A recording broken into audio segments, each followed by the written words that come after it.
Il a été annoncé il n'y a pas longtemps que le MEPUA a décidé de dématérialiser les examens nationaux et surtout pour lutter contre la fraude aux examens nationaux. Alors, cette mesure quand même que le MEPUA a annoncée a été accueillie quand même dans la majorité, quand même au milieu des acteurs, par un ouf de soulagement. Parce que pour la plupart des acteurs, cette dématérialisation, c'est-à-dire l'inscription des candidats en ligne, allait aider à lutter beaucoup plus efficacement contre la fraude. Pourtant, des observateurs continuent à s'interroger sur la viabilité de la plateforme qui a été lancée il y a quelques jours. Plateforme sur laquelle les établissements scolaires privés et publics devront inscrire leurs candidats. Monsieur Vali Condé, vous avez suivi avec nous cette actualité. Je ne sais pas si vous êtes déjà au courant que des formations ont déjà commencé dans les DPE, dans les DCE, autour de cette plateforme. Même moi, ce que j'apprends des acteurs qui ont été en contact avec cette plateforme, c'est une bonne chose. Est-ce que vous partagez le point de vue qui est le leur? Bien, et je pense que nous avons tous voulu que la gestion du MEPUA soit dématérialisée. Nous l'avons toujours dit. Et nous avons toujours aussi œuvré pour l'informatisation, n'est-ce pas, et du MEPUA, en l'occurrence la digitalisation du système éducatif, puisque c'est le fondement même, n'est-ce pas, de la qualification de notre système. Nous ne sommes pas contre cette dématérialisation en soi, mais nous sommes contre un fait. Vous savez, chaque année, il y a d'abord ce qu'on appelle les ateliers préparatoires. C'est à cet atelier qu'on décide tout. Est-ce que cela a été annoncé à l'atelier préparatoire? On n'improvise pas les choses. Les DPE sont venus, les inspecteurs sont venus. Est-ce qu'il a été dit que ça sera dématérialisé? Je pense que j'ai fait des enquêtes, je me suis rendu compte qu'ils n'en ont pas parlé. Deuxièmement, est-ce que donc c'est une mesure qui tombe du ciel, quoi. Qui tombe du ciel. Est-ce que ce qu'ils sont en train de faire actuellement est en adéquation avec les règlements généraux des examens scolaires en Guinée? Je dirais non. Puisque quand vous prenez les règlements généraux des examens en Guinée, dans son article 17, on dit que c'est comment dirais-je, le DP et le DC qui établit, je veux dire, c'est le DP qui établit la liste des candidats. Oui. C'est ce qui est dit dans le règlement. C'est que les écoles remontent la liste, parce que dans chaque école, il y a une cellule qu'on appelle aussi cellule d'examen. Oui. Les écoles viennent, n'est-ce pas, déposer la candidature au niveau de cette cellule. La cellule remonte au DPE, le DPE remonte à l'IRE, et l'IRE aussi envoie, n'est-ce pas, au service examen ou à la direction générale des examens. C'est ce qui est dit dans le règlement. Mais il n'a jamais été dit que les écoles postulent directement. Donc les écoles rentrent directement en contact avec la direction générale des examens et contrôle scolaire. Mais ce qui se passe maintenant actuellement, qu'est-ce qui est dit aussi dans les règlements généraux? Il dit que chaque candidat doit écrire une lettre, c'est-à-dire que doit faire une demande de candidature. Mais est-ce qu'en Guinée, on dit à nos élèves de faire cette demande? Cette loi n'est pas respectée. Et chaque candidat doit déposer son extrait de naissance. Mais est-ce qu'ici, on dépose l'extrait de naissance? Donc ce que je veux dire par là, c'est que ils ont pris une mesure qui est en contradiction avec les règlements généraux. Il fallait d'abord revoir les règlements généraux des examens avant d'entreprendre une telle activité. Donc, ne peut pas mettre en adéquation les règlements généraux et la nouvelle mesure d'inscription sur les plateformes. En cas de problème actuellement, on ne peut poursuivre personne. Parce qu'il se peut qu'il y ait un problème. Mais quand il y a un problème, sur la base de quoi? Est-ce qu'on parle, n'est-ce pas? Quels sont les recours possibles, par exemple, les candidats et les écoles? Les juristes diront que ça, ce n'est pas prévu par la loi. Je ne sais pas comment ils vont parler de ça. Peut-être ils vont faire recours à ce qu'on appelle ici jurisprudence pour gérer le problème. Parce que ce n'est pas prévu dans les règlements généraux. La loi est miette dessus, comme on dit. Moi, je les interpelle alors. Oui. S'ils ont introduit cette nouvelle, n'est-ce pas, mesure, oui, je leur demande de revenir sur les règlements généraux, de faire en sorte que les règlements généraux des examens soient en éducation avec la nouvelle procédure, pour que, n'est-ce pas, ceux qui transgresseront la loi puissent être poursuivis sur la base, n'est-ce pas, d'un principe, sur la base d'une loi. Mais actuellement, il n'y a aucune loi qui pourrait sanctionner, n'est-ce pas, ce qu'ils ont introduit, parce que c'est en contradiction avec les règlements généraux des examens. Pour comprendre ça, je leur dirais de lire l'article 17 des règlements généraux. Merci beaucoup, Vali Condé. Donc, on va poursuivre. Pour ceux qui ont vu, par exemple, les inscriptions en ligne pour le recrutement de la fonction publique, Alors, quelqu'un m'a interpellé comme ça, je ne sais pas si son inquiétude est la même pour vous. Les fonctionnaires guinéens, déjà, laissons d'abord même la fonction publique, sont moins nombreux parfois que nos candidats aux examens nationaux. Déjà là-bas, la plateforme a posé problème. On se demande maintenant est-ce qu'avec cette plateforme dédiée à l'inscription de tous les candidats, il faut le rappeler, c'est-à-dire l'entrée en 7e, le brevet d'études de premier cycle, le baccalauréat, est-ce que la plateforme pourra supporter? Est-ce qu'il n'y a pas des risques de bugs informatiques en fait qui pourraient entacher le processus d'inscription? Il y a même un facteur là-bas. On va revenir, monsieur Mbaliko, tout de suite, oui. Ce que je voudrais souligner, c'est que c'est important que le département puisse prendre les dispositions idoines, les dispositions préalables nécessaires à l'applicabilité de cette mesure-là. Le réseau Internet, la fiabilité du réseau Internet est un préalable indiscutable. Oui. Donc il faudrait que, déjà de par le passé, on a vu plusieurs plateformes qui avaient déjà été mises en œuvre, et qui par la suite ont eu du mal à fonctionner. Oui. Donc lorsque des plateformes qui engagent parfois des intérêts nationaux, on va dire, parce que quand on parle d'inscription liée à la fonction publique ou bien d'inscription liée à la plateforme de l'enseignement préuniversitaire, oui, ce sont des questions forcément cruciales. Oui. Donc il faudrait d'abord que forcément tous ces opérateurs qui livrent Internet puissent, sous l'impulsion bien sûr des autorités compétentes en la matière, prendre des dispositions rigides pour que cela puisse être une réalité. Une réalité. Oui, monsieur Barry, le professeur, oui. Voilà, monsieur Valli, je pense que... Bonne ou mauvaise nouvelle, les inscriptions en ligne?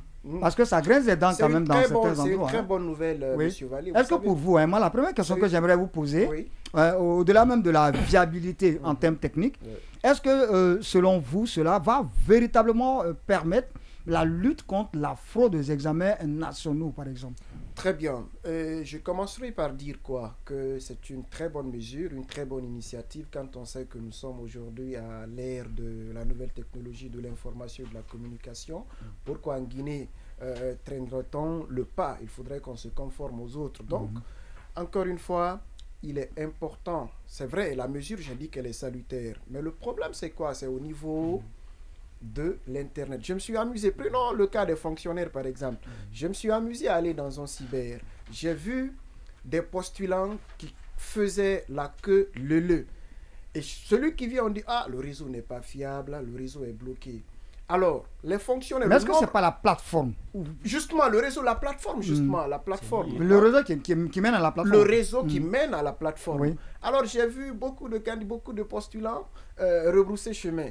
Alors, les fonctionnaires dont on parle, ils ne sont pas nombreux par rapport aux candidats qui doivent faire l'examen d'entrée en 7e année, le brevet d'études du premier cycle, le baccalauréat. Il faudrait qu'on résolve d'abord en amont la problématique liée. Hier, par exemple, on a presque passé toute la journée, la connexion n'était pas ça. Il a fallu qu'on télécharge VPN pour pouvoir quand même surfer sur Internet. Donc, il faudrait d'abord prendre des mesures.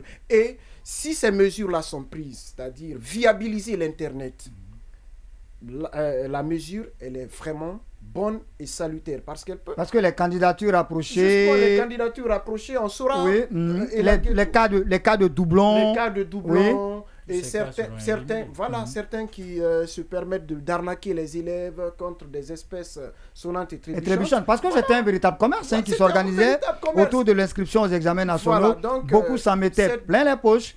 Donc les espèces sonnantes et trébuchantes vont disparaître dans les poches de ceux-là qui profitaient des faiblesses du système éducatif guinéen. Donc on va évoluer, M. Odiron, si vous n'avez pas de remarques à faire. Moi, je voudrais signaler ça parce que c'est important. Oui. Je pense qu'on n'a pas encore défini ce que c'est qu'une candidature libre. Ça va les fatiguer. Pourquoi? Parce que ici en Guinée, pour nous, un candidat libre, c'est celui qui est en retard de 2 ans. C'est-à-dire que si vous avez un diplôme de BPC que vous avez obtenu en 2000, 2001, 2002, 2003 déjà, on vous considère comme un candidat libre. Il faut qu'on définisse la candidature libre. La candidature libre ne se définit pas en fonction, n'est-ce pas, de la session.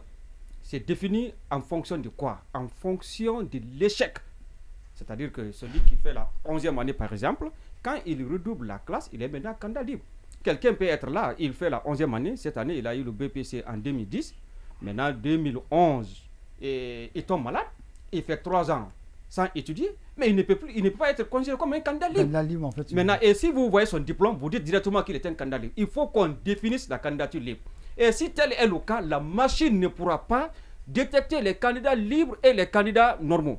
Donc il faut paramétrer la plateforme pour ne pas que d'autres soient victimes. Oui, il faut paramétrer. D'abord, la première des choses, il faut définir la candidature libre. Qu'est-ce qu'un candidat libre? Mais pour eux, la candidature libre se définit par rapport à la session, alors que ce n'est pas par rapport à la session, c'est par rapport au fait de reprendre une classe 2 fois. Maintenant, et si vous êtes admis, par exemple, au BPC, vous faites 3 ans sans étudier à cause d'une maladie, mais vous ne pouvez pas être considéré comme un candidat libre. C'est un cas de force majeure en fait. Ça, c'est un cas de force majeure. Donc, ces enfants, ils sont victimes en fait. Mais là, dans ce cas, quand on va, parce que cet enfant peut reprendre les cours dans une école, on va rejeter sa candidature. On dit non, tu ne dois pas être candidat normal, tu dois être candidat parce que ce n'est pas la bonne session. C'est pas la bonne session. Donc, nous interpellons alors le MEPIA, nous leur disons de définir la candidature libre. Qu'est-ce qu'un candidat libre? Ce n'est pas par rapport à la session. Pour éviter les amalgames. Et si tel est le cas, ils ne pourront pas utiliser la machine. Il faut alors faire appel aux gens. Ils vont venir, ils vont discuter et on va savoir. Et il est aussi dit que pour accepter la candidature d'une personne, il ne faudrait pas que l'intéressé ait, n'est-ce pas, enregistré une absence de plus de 25%. Mais dans ce cas, comment la machine peut le savoir? Non, mais ce sont les établissements qui mettent ces données normalement. Ce sont les établissements voilà, parce que ce n'est pas l'élève qui s'inscrit. Oui. Chaque école a un code, et un mot de passe et un compte. Et donc chaque établissement va inscrire ces candidats-là à partir du compte qui leur est attribué. Et ces codes-là seront donnés par les DCE et les DPE à chaque établissement de leur localité. Donc ce ne sont pas les parents d'élèves qui vont inscrire les candidats, ce ne sont pas les élèves qui vont s'inscrire eux-mêmes. Mais la candidature libre traditionnellement est gérée par les DPE et la DCE. Maintenant, on attend que la mesure soit appliquée. Oui, mais maintenant, là, ça ne sera plus géré par le DPE et le DCE. Et moi, je vais vous dire, il faut un établissement. Il faut un établissement pour les gérer. Les élèves ne peuvent pas passer par... Non, c'est que chaque établissement va gérer sa candidature, je le sais. Oui. Puisqu'ils sont même en formation présentement. Oui. Chaque école a un identifiant, je le sais. Mais je veux dire que les candidats libres là vont postuler en ligne. Ou bien ils vont aller dans les DPE ou les DCE pour postuler. C'est la question là qu'on se pose. Puisqu'ils ne étudient pas dans une école. Il faut que, cela aussi soit clair. En tout cas, traditionnellement, puisque les candidats libres n'étudient pas dans une école, c'était les DPE et les DCE qui devenaient un peu leur centre, leur école en fait. C'était eux qui les inscrivaient pour les examens nationaux. Voilà, moi je suis sur la question. Non, ils n'ont pas de compte, ils ne peuvent pas postuler, c'est pas possible. Sur la question, moi je pense que la mesure en elle-même, elle est à saluer. Il faut quand même avoir cette honnêteté intellectuelle-là et pour l'avouer. Mais après, il y a quelqu'un qui disait, je cite, l'ambition dont on n'a pas les moyens est un crime. Est-ce que le ministère, cette initiative qu'elle vient de prendre, elle a vraiment les moyens de ces ambitions-là? Ça, c'est la grosse question qu'on se pose aujourd'hui. Vous vous souvenez, notre génération, par exemple, en tout cas, je le pensais, pour accéder à l'université, les choses... tout se faisait sur papier, mais depuis quelques années... Ça, c'est le vieux monde. Voilà, c'est le vieux monde. Depuis quelques années, il y a un portail qui a été créé. Aujourd'hui, c'est Goupol, à travers lequel portail les candidats, les bacheliers... Mais Goupol, par exemple, il a fallu plusieurs années pour D'où la question, est-ce qu'il ne fallait pas procéder à une phase pilote? Par exemple, limiter l'inscription en ligne aux candidats libres d'abord cette année, ou bien peut-être à Conakry, et à partir des erreurs qui seront décelées. Il fallait effectivement une phase pilote. Je pense que nos départements ministériels doivent s'inspirer un peu de la façon de travail de l'INS, l'Institut national des statistiques, qui, pour répondre à des questions globales très généralement, qui sont nouvelles, eh bien, font quand même des enquêtes pilotes pour avoir les premiers éléments en vue de mieux s'en sortir. Donc aujourd'hui, je pense que la mesure, elle est à saluer. Il est quand même, là, on se questionne maintenant sur la viabilité des moyens qui vont être mis à disposition de ces candidats-là. Non, je ne suis pas forcément d'accord parce que moi je pense que jusqu'à preuve du contraire, les responsables de l'enseignement au niveau préfectoral, au niveau communal auront un regard sur ce qui est en train de se faire. Et vous avez évoqué par exemple l'article 17. Moi je vais rappeler l'article 98 des règlements généraux. Je cite qui dispose que toute question importante non prévue par les présents règlements généraux devra faire l'objet de circulaires ministérielles indiquant les directives à observer relatives à chaque examen et au fonctionnement de chaque commission.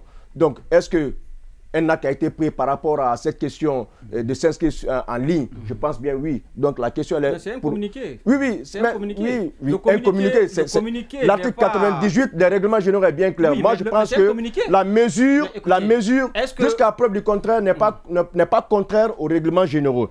Et ce que je sais encore... En fait, il y a des voies de recours qui sont prévues en cas de contradiction ou de beauté, en fait, on veut dire. Il dit qu'il a été clair dans son explication. Il dit ce qui n'a pas été prévu, alors que c'est déjà prévu.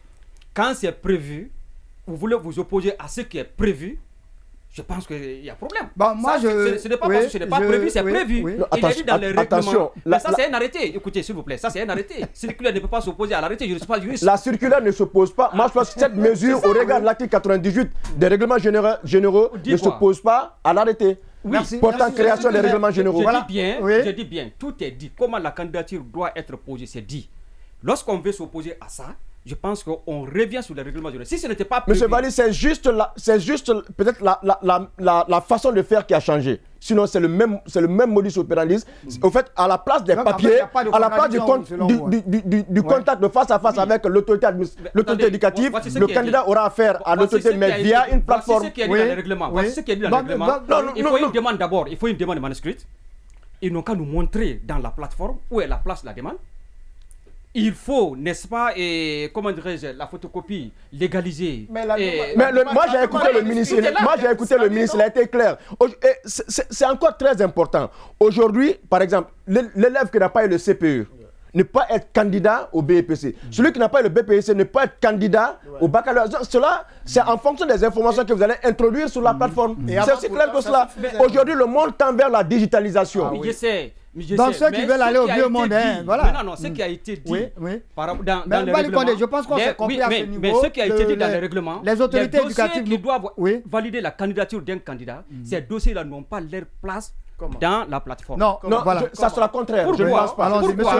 Pourquoi? Parce que tout simplement, il n'y a pas de place réservée, n'est-ce pas, à la lettre, à la demande manuscrite du candidat. Merci beaucoup. Merci, messieurs, merci. Il n'y a même pas de place. Aucune place n'est prévue pour ça dans la plateforme. Merci beaucoup. Espérons que cette nouvelle mesure permettra... C'est en contradiction avec les règlements généraux. Espérons que cette nouvelle mesure permettra qu'on appelle ça d'améliorer la qualité de nos évaluations scolaires.